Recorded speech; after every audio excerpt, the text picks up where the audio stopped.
another episode. This is episode 6 of Ripcurrents. And with me, I have a new guest with me. It's Craig Dubrain, who really excited to have you here, Craig. Thank you, We Scott. kind of whipped this up in short order. We've known each other for a little while, but maybe I'll do a slight intro, and if you don't mind sharing a little bit of your background. I met Craig a number of months ago, had a pretty profound experience. We've been sharing ideas, a lot of creative concepts. I find him like a great person to brainstorm with, and because he thinks so. Not even when people say outside the box, I mean, I'm thinking outside the universe. Like it's like so much bigger and really reshaping things. So it's been really fun, joyful to talk about ideas. You got some exciting projects, but maybe give people a little background and a little bit about you. Thank you, Scott. And you nailed the last name, which is always a win. So, I grew up in South Africa, in Johannesburg, South Africa. And I have a common passion, like you do, for the ocean.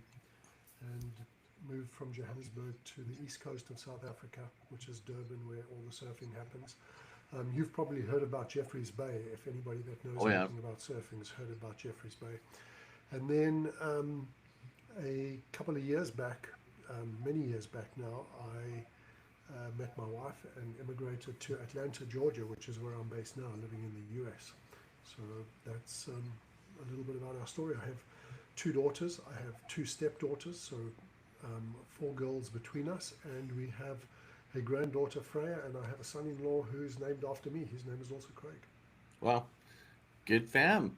So we were just talking before we started, and one of the things that has come up is before we get into maybe the topic is a little bit. I always like to start a little bit like what happened last week. But one of the things that's happened for both of us is, this is actually what kind of got us talking even more as of late is you introduced me to the founder, and because you were on a platform called Hubble, Yep. and I'm now on it, and we both, we've been on for longer than me, but I'm already in a matter of like a couple of weeks. I'm already got like bookings appointments, and I maybe share a little bit of that experience. 'Cause I think this is kind of an interesting new creative way for we're seeing how people are engaging, creating intimacy, and sharing creative ideas.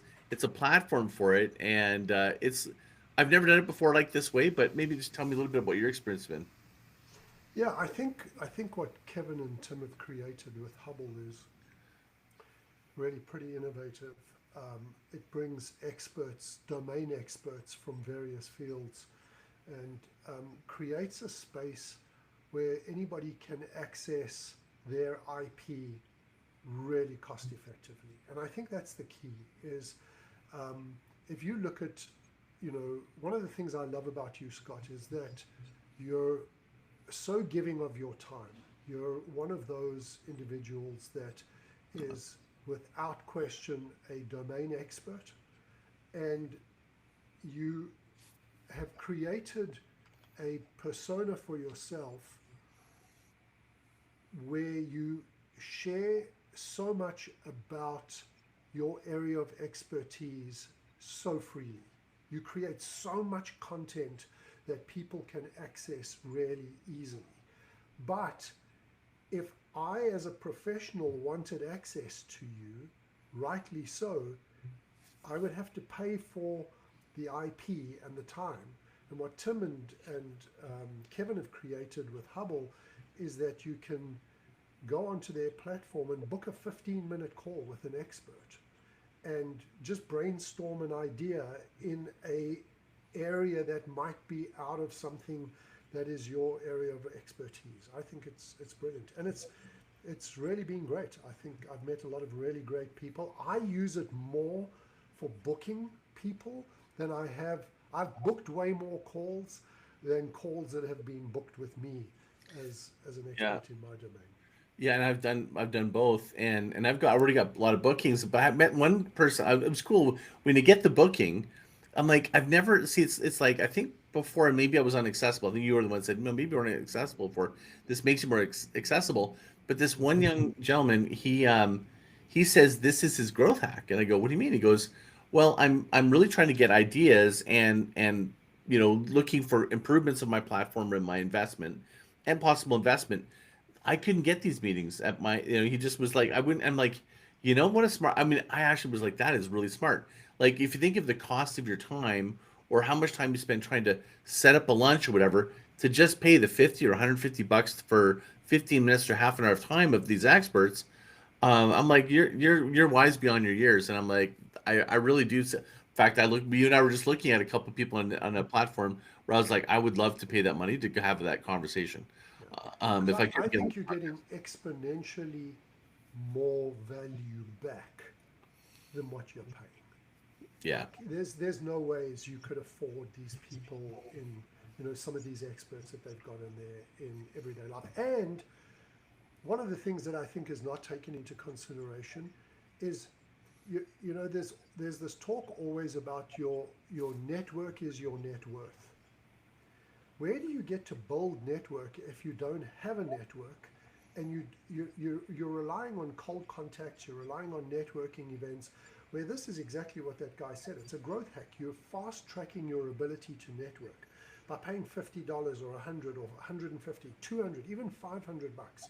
You're fast tracking your ability into networking with people that you ordinarily would never have had access to. Yeah, and people when they pay attention. So That's right. how Awesome. many times have I been asked to, hey, can I pick your brain? I mean, that to me is like, okay, so you want some free advice, I'm willing to pay for it.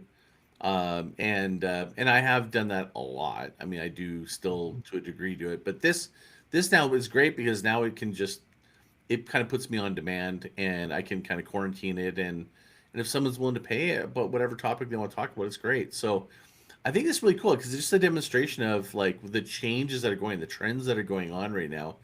Is like that's about using technology to connect people, and lots of my conversations have been about AI on this rip currents. I'm curious what your thoughts are, but what do you see in the future for technology and human experience and connection and stuff? Like, what are some of your thought bubbles that you're kind of like weighing on and working with? That's a great question. I love what AI is doing just for the speed of engagement in everything. Um, the amount of stuff I am enabled with through my use of AI just daily has increased my productivity exponentially. And I'm always amused by um, these doomsday prophets, and perhaps that's a little bit of a heavy-handed term for them, but doomsday prophets that are talking about, how AI is going to destroy mankind, and I just don't see that. I personally just don't believe that that's because we ultimately have control over the output, and so there's talk about how AI reduces the amount of connection that happens between people. I think it's sped up the amount of connection that has happened between people. That's certainly been my experience. What have you been experiencing? What are you seeing? Well, it's funny to say that because I was so I've a big news for me, and that it ties in with this is, and you were a big part of that because I came to you. I had this big decision to make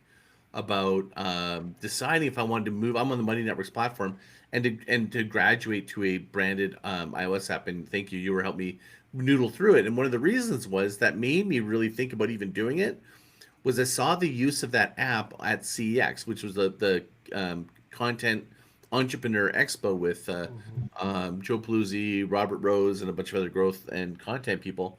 But they used the app, and what was cool, I'm on the app, and I didn't even realize how to use the app that way. But it was cool. I logged in, and then it basically I could look for other members.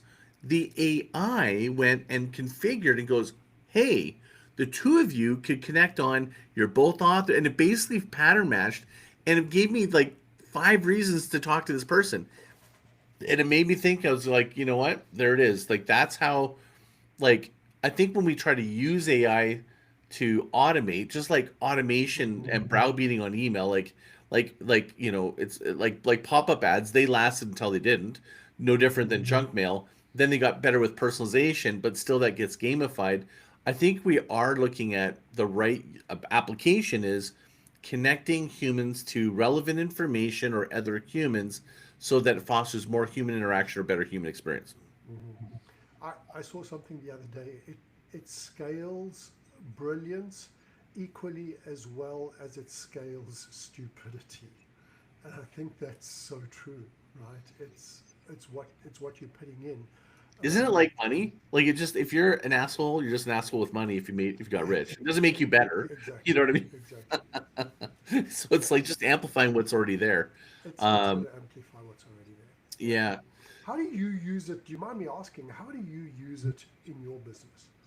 yeah. I'm so the number one I'm using it like for like especially this one area is formatting. I really struggle with formatting, so it takes me such a long time. So when I'm writing, for example, my chapter or an article, I use it to help me format. But I don't go I don't start my content there. I've created my content, I've written it, and going, can you format this for me so it just makes more sense or to follow this logic? So formatting has been my number one, and that's what's prevented me from moving faster with writing because the formatting for me, I write it, I'll post it, and sometimes redo it because I'm like, ah, it just doesn't flow right. It gets me there quicker. So that's number one. Two is I'm kind of co-piling it with ideas or research. So in every article I write at the bottom, I actually create transparency. I'll say I used it for research or I used it for formatting, editing, whatever. I'll list off in what apps if I did a sub AI app because I want to show transparency because I don't ever want to lose trust with people going, oh, these ideas are just like something Scott just typed in and prompted it, right? I love that, So Scott. so Yeah. that's kind of how I'm utilizing that. And a version that our company's using it is we're using Midjourney with we have one of our clients called ArcVets. Hmm. And the problem we were trying to solve is create differentiation in the marketplace, and the marketplace is just filled in that category, not let alone their trading circle with veterinary clinics that are kind of like they're kind of moving on to be bought by private equity, and all of them are void of personality, human, and more importantly, real dogs are from real clients. It's all like stock footage, but it's hard to for us that we wanted to get a jump start of doing something different. So we're our goal over time is to get real people with real dogs, but our sort of step between that is we made AI and we made these caricatures of animals because animals are like people and people treat their animals like they're little people. So we made them with human characteristics using AI and they're hilarious. They're so funny and they've created such like arresting content. And the goal was not to make them feel less like pets, to make them more feel like people and create emotional connection. So Hmm. that's where I see some of the use of visual audio is to create more of an emotional connection because it just was able to articulate change or do that. But it's still at the end of the day, I think the start and the ending has to touch with the human hand. Absolutely.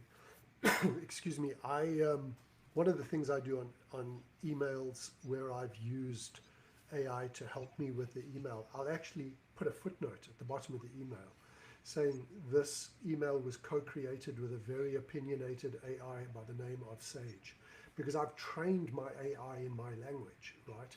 I Mhm. just feel it adds a level of authenticity to communication where you're like, hey, the email would never have happened if I wasn't there. Like the AI is not going to create the email on its own. It needs the inputs. Um, it isn't the product; it's the engine. And so I agree. Where do one of the things we spoke about earlier was um, creativity. How do you see AI amplifying creativity? Before we get to that, I Yeah, just yeah. want to respond to the email thing. So you just gave me something that this just happened on LinkedIn. So I wrote this. I fawned over this like introduction email to connect with people that are in brand strategy, and it was me. It wasn't. I didn't write anything in AI, and it was my second response. Sorry, and the person goes, oh, I'm unfollowing you. You know, it's like you had me until I realized that you're using AI. I'm like, I didn't use AI. And what's weird Really? is like, yeah, and I was like, and I keep her. We had a couple little conversations, but she still was like, wouldn't believe me or whatever. But I was like, there it is. Our level of mistrust. If I'm like, if I like, and I really spent some time like trying to, make sure I really well put together. It's like now you can't do something like that because you'll be accused of using AI. and I legitimately never used AI even slightly in that. I never even like I'm like, so it makes me think a little bit about the transparency piece. Like that's smart that you did that. You've given me an idea of maybe that's how I'll do it. Going, this was not written by, or I, whatever. Um, and is by the way, Sage the name of what you're calling your AI? Is that was I okay? yeah, I had an interesting experience. I asked it if it had a name, what would it have, and it refused to answer multiple times. And I said, well, it you unless you give me something to work with, and I just kept pushing, and eventually it came back and said if it was choose a name, it would choose Sage. Oh, So interesting. yeah, So I've named my logic Koa cool. because Koa is I'm going to digress a little bit. When I was doing a Tony Robbins event, and one of the things they ask you to do is like, it's like if you know how do you know your name, how your dog if you have to name it, like that's how your dog knows if it responds to you like by giving a name, and you got to give yourself a name for when you really want to push through and do some big things. So you like people come up with their names like. It's sort of a funny exercise if you're just hearing it for the first time, but when you're at the event, it makes sense. So, mine at that time, at those events, like this was day 3, and my voice was gone, like it was strapped, like it was just gone. Like I was like this, right? And people are yelling their names. And I remember mine before. I can't remember what it was. It was like I don't know, some warrior or something, right?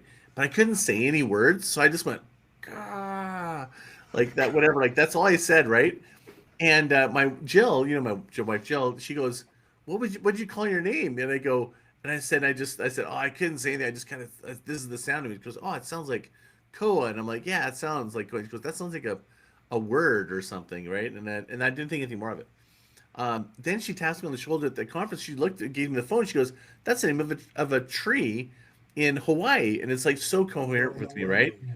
It is. It's the koa tree, and it only grows in Hawaii. And I was like, no, this is fucking amazing, right? So, anyways, and then I was like looking it up, and then I also read further. She didn't see at the time. It's the original surfboards were made out of koa wood. So I'm just like, my hair's going up. I'm like, oh my god, this is like my new nickname for myself. And ironically, I did a podcast with Dr. Elizabeth Lindsay. She's a Hawaiian elder. She's on the UN Council for Women, and prolific with National Geographic, like world renowned, working with ancient and languages as well as tribes and stuff like over the last 30, 40 years.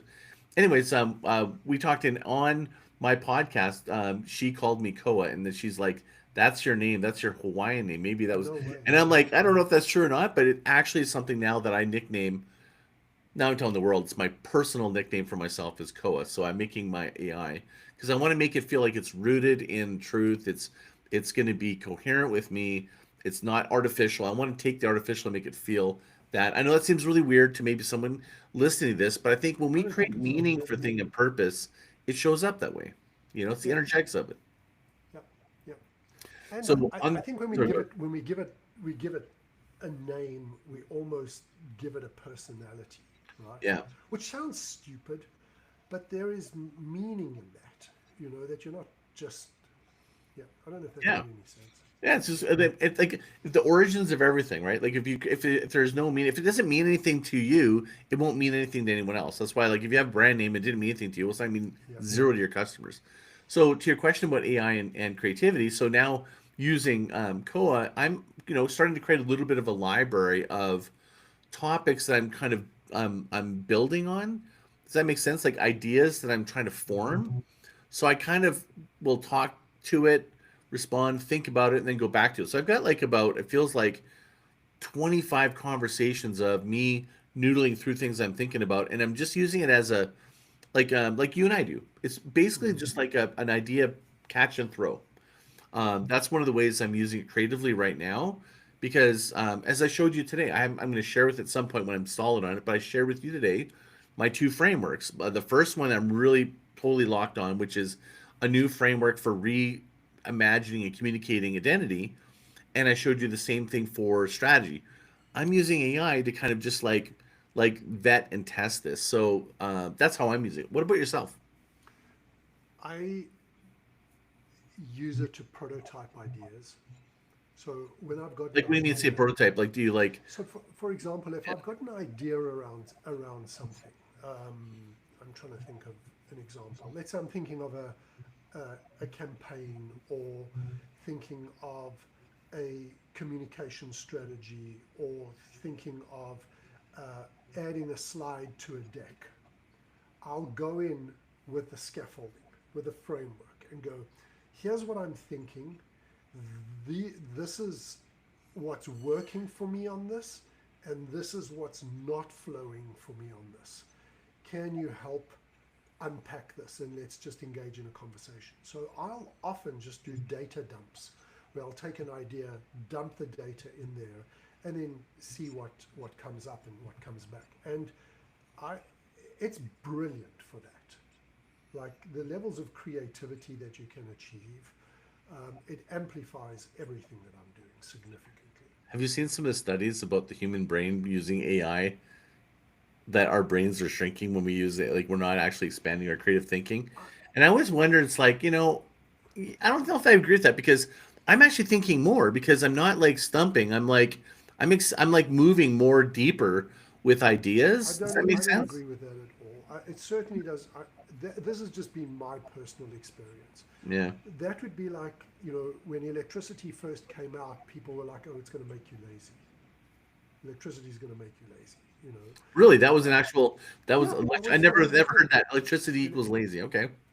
Electricity will make you lazy. When the printing press was able to start creating newspapers, they were like, oh, it's gonna transform mankind, and the world will never be the same.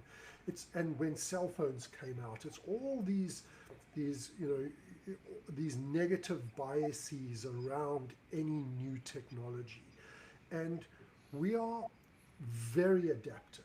The universe we live in, nature in and of itself, adapts and molds and changes and fits in to the environment. If it doesn't, you're out. It's the law of the universe, right? And so we adopt to, I believe, we adapt and adopt to technology to better amplify and move us forward. The whole reason we have AI is because of the evolution of the internet and computers. It's the inevitable evolution and progression of technology. So I don't think that it shrinks your brain. I think that it becomes an extension of your brain, an extension of your creativity. But once again, garbage in, garbage out. What was the saying? It will amplify brilliance as much as it will amplify stupidity. It will Mm. scale brilliance as much as it will scale stupidity. The thought that I always have is, as much as that is great, and I'm agreeing with you on that, what it is doing is creating more noise. And That's interesting. What do you I mean by noise? because there's more content, the content volume is going up, and the speed of which people are putting stuff together, right? Like they're producing more.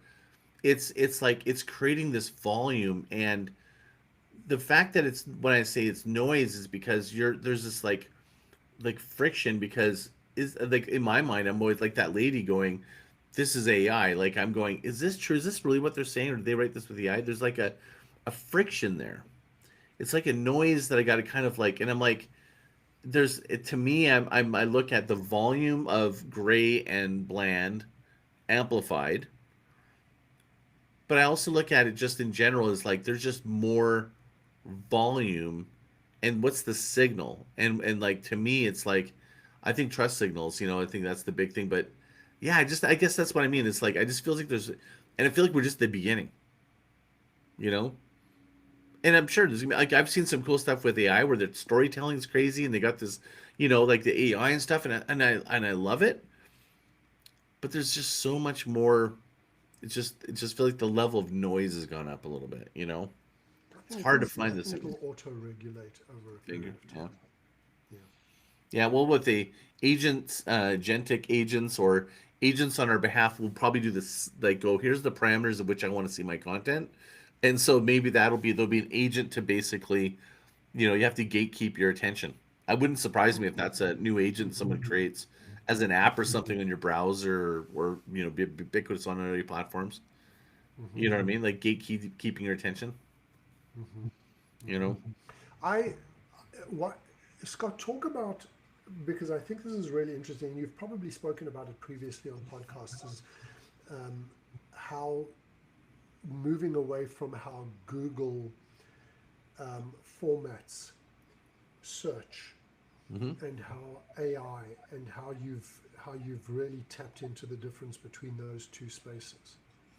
Well, I don't want to talk about it as if I'm an expert because I'm not. I'm still so testing and I'm learning from other people. But what I think is what I'm seeing is that AI is changing the way that is I think we're all experiencing. Like I'm searching differently. I'm using AI to search, and there's two pieces of this puzzle that I was like reading another someone else's research on it, and it's the we're going to be so it's like split personality.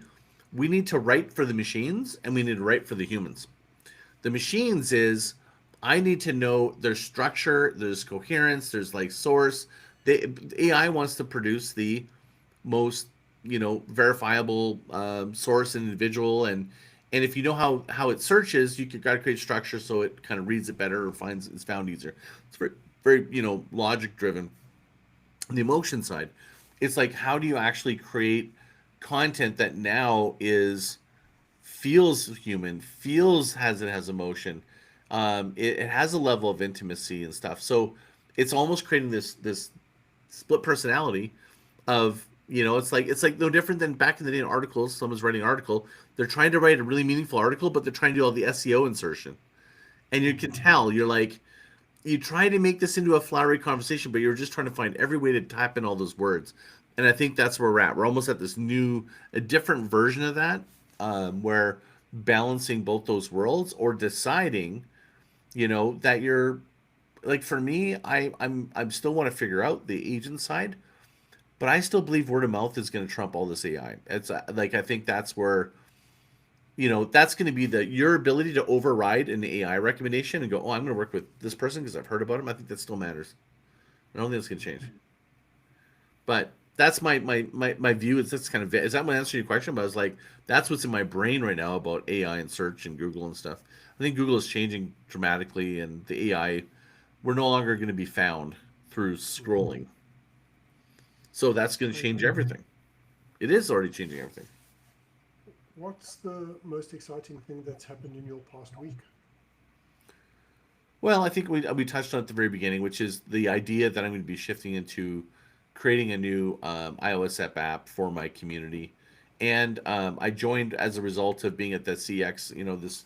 This lady I met, Chanel Basilio. She's got a group called community called Growth in Reverse, and when I saw her talking, her mastery is reverse engineering scenarios or campaigns or programs and she just breaks it down in reverse, like, and it's quite a brilliant way of looking at things. Anyway, so I was enamored by her. I invited her to be a podcast, and then she had this offering to do growth, like a growth cohort with people, and you could pick the channel you want to focus on. Mine was LinkedIn, Wow. and so I'm in that group, and that's been really exciting. Actually, I've got like a massive amount of uptick. It's forcing me to. I haven't been keeping up with my commitment, but I'm supposed to post every day. But I'm going to start getting on the program. But the goal is I really want to lean into cracking the new code for LinkedIn because I think it's. I also see LinkedIn is changing. That's why we're here on lives because I think this is one of the great things that's being underutilized for LinkedIn is these lives. What about Why do you yourself? say? What do you? Do you mind me asking? Why do you Yeah, say sure. LinkedIn is changing? Or what do you believe is changing about it? Do you Yeah, believe changing positive, or do you believe changing negative? Do you I think think it's becoming positive actually. redundant? Yeah, no, You no, I don't think think it's becoming redundant and like it's losing its edge?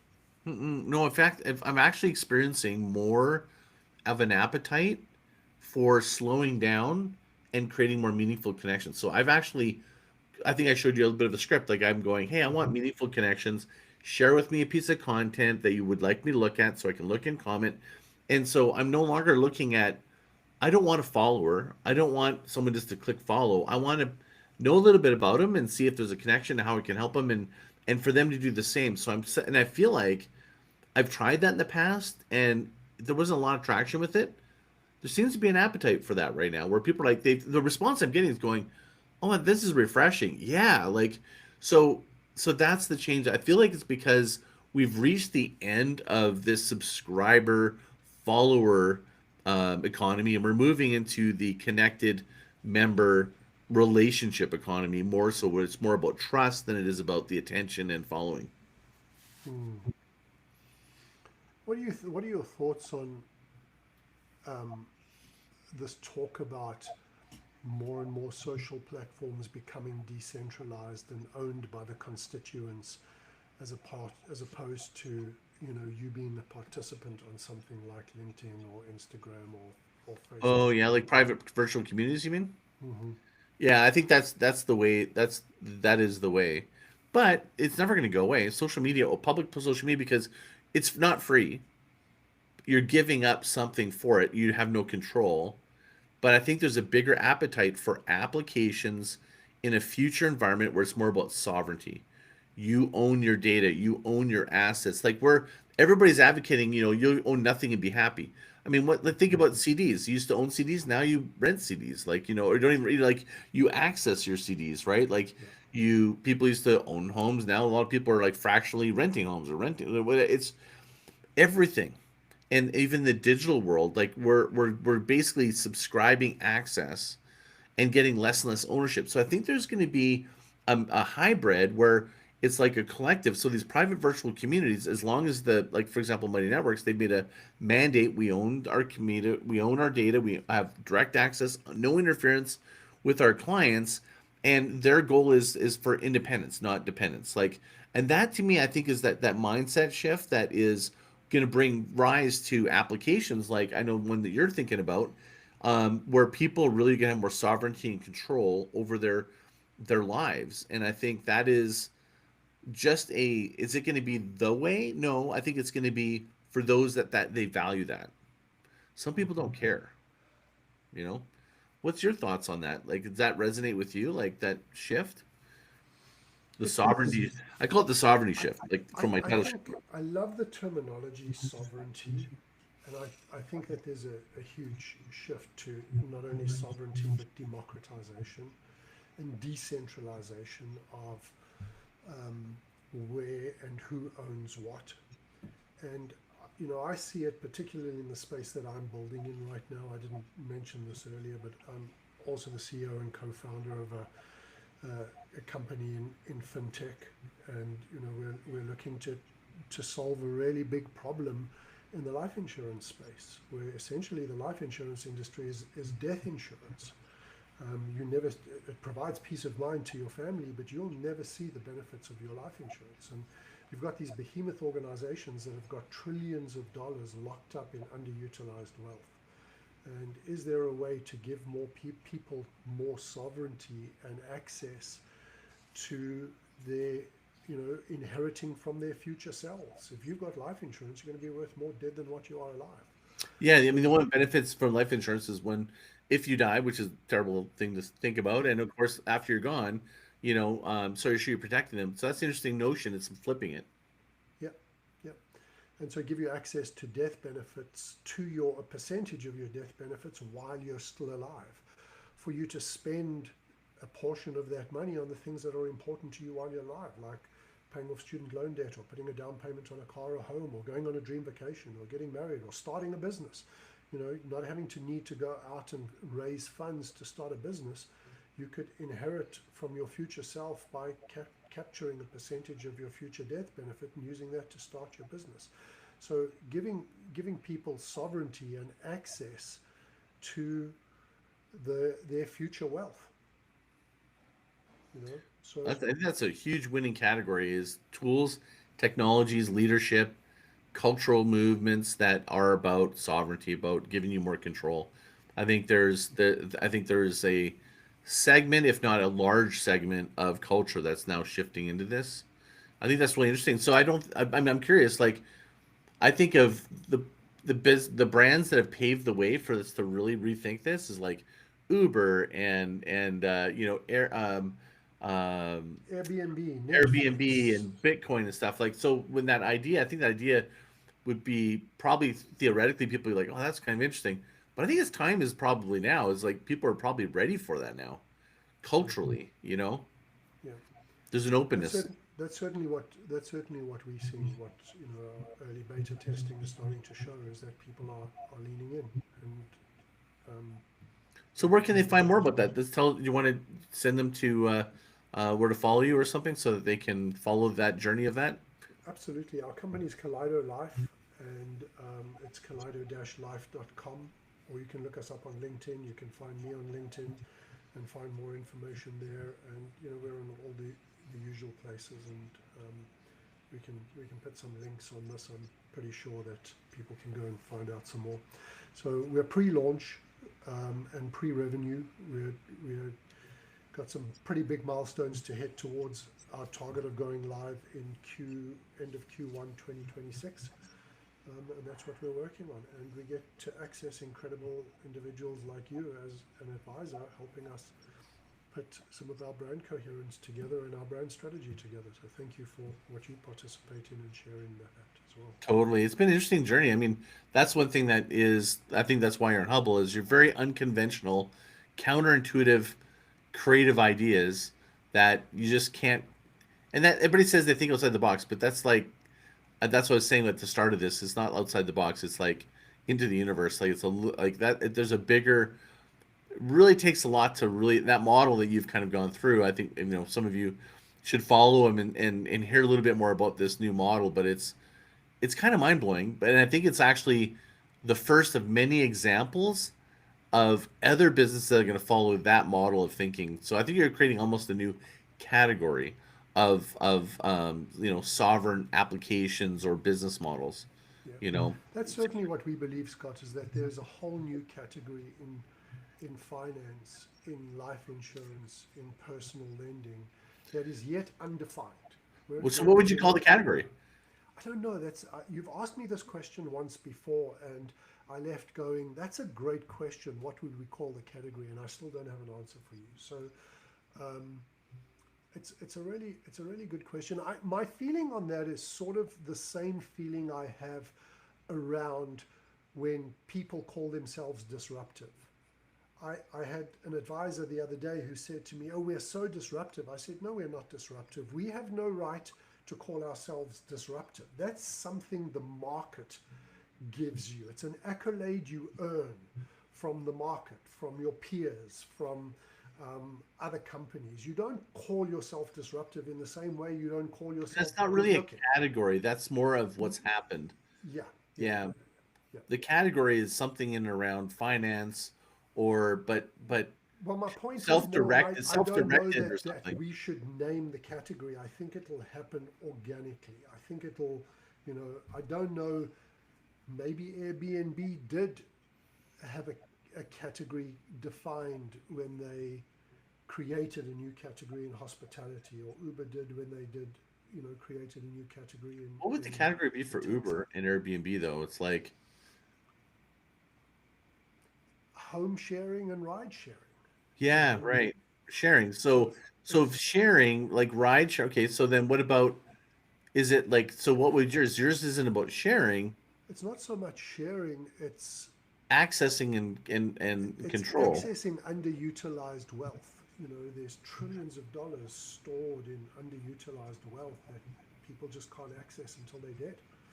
Um, and so I've spent a lot of time thinking about that. I don't have the answer. I've sort of felt that it's something that I believe will happen organically, that the Yeah, it market takes will some, maybe dictate. that's what AI is going to help you with brainstorming.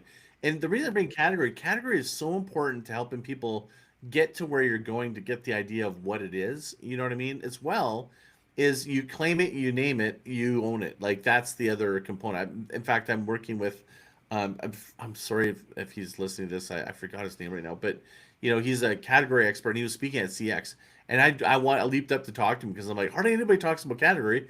Category marketing is a superpower, like getting clear about the category, because then people can get the equity of ride and sharing. They're two words that I get. I'm like, oh, and it's a car ride. You're sharing the ride. Like, okay, good. So it gets you somewhere quickly, and I think that might be a topic of another session or something is working through category, because it in itself most people would go, it must be easy to come up with a category. It's not. It's actually very challenging, as you can tell. We've talked about it multiple times, Mm-hmm. but it matters because I remember selling movies. I was a partner in Circus Road Films and Media Circus, sorry, and Circus Road was the parent company, and Glenn Reynolds, he'd been in the movie business for like 35, 40 years, whatever. And I asked him how are these movies sold, and he goes really quickly. They're under like sometimes a couple minutes before they'll actually read the manuscript if they're going to actually be interested in more in the pitch. He goes, the best ones usually they borrow equity from other films. I'm like, what do you mean? They go like, well, it's like Bambi meets Star Wars, that with it's set in 1955 with like the setting of Godfather, but only it's with Ryan Reynolds as the lead actor. So it kind of brought me somewhere quickly, and I'm like, okay, now tell me more about the story. It Mm-hmm. just allows you all the feelings you have or all the knowledge you have to kind of put it together in a new little sort of remix and going, okay, I'm kind of there now. Break it down for me, and I think that's what category does. Yeah. Do you not think one of the concerns I've always had is genericide? I think the term is called genericide, right? Where Never heard of it. you you I, you like Hoover got the category that they got defined by, and Kleenex and Xerox and Google, Oh and right, yeah. It and they became the actually category became the brand became the category. and they didn't want that. They I became think that's crazy that they didn't want it. yeah. There's a term for it. I can't remember what the term is. I think it's called genericide or something. I can tell you why that would win because in the age of someone using audio going, I need some Kleenex, because you own the category, they might not even it supersedes the brand when the brand is the category. That's fucking amazing. Yeah, but then everybody gets to be. You lose the brand because now everybody in the brand is a Kleenex, and they're all leveraging off your brand. Yeah, I think I'd be okay with that. In fact, when I started Groundswell, Hmm. the idea I wanted to use the same category as the same concept as guerrilla marketing, because guerrilla marketing was a brand of an agency that did these, they called guerrilla marketing tactics, that were undercover and really creatively thought and whatever. That became a category, and then it became, when you're doing guerrilla marketing, it's a thing, even though they found it. And I actually, when I was building Groundswell, my original name was Groundswell Marketing. I wanted it to be and I still do. I just call it Groundswelling now instead of Groundswell Marketing because there's a trademark dispute between a company in California. It was called Groundswell Marketing. I had the trademark in Canada. I didn't realize that it was going to be a problem, so I Hmm. ended up having to just decouple and call it Groundswell Origins and c'est la vie. But that was my intention. Was my legacy was, when people are talking about building a groundswell, it's a category, and I'm okay with like giving it away because I feel like it's like my little thumbprint on making an impact, where this is an example of branding and marketing that's for good, for because really the way that it works is you have to be making change in the world, making movement to create a Right. groundswell for good in order for it to be effective. So for me it's like my legacy. So I was okay with that, and that's actually funny because that's exactly what I wanted to happen. Right. Yeah. But I can see I how think clinics can be like, they should be I calling think it, I think Google actually ran a campaign. Don't Google it. Search for it. really? You think Yeah. I I'm the stand opposite. I think corrected. that I I'd be stand like, corrected. if I was the marketing person, I'd be like, yes, we've got people to call it when they're Googling it, even when they're on, I think that's Yeah. in the mind of the customer. They've kind of captured it. So, Yeah. Yeah. anyways, Yeah. so we should probably wrap up. Great session. Thanks for being the last second. You had like what, minutes notice to jump on, only like an hour's notice to jump on. So I really appreciate you doing on the Thank quick. you for the It's always fun to invitation. do that over a solo episode. I didn't know what I was going to say, a solo episode. So, And sorry for any any technological glitches. I think there's been glitching happening and all of that. So I apologize. But thank you for the invite. You bet. Any parting words? Um, the only parting words would be to you: keep doing what you're doing. I think you give so unconditionally and so much, and you've got such great content. I love feeding off it and Oh, learn so thanks, much man. from it. So thank you for what you contribute.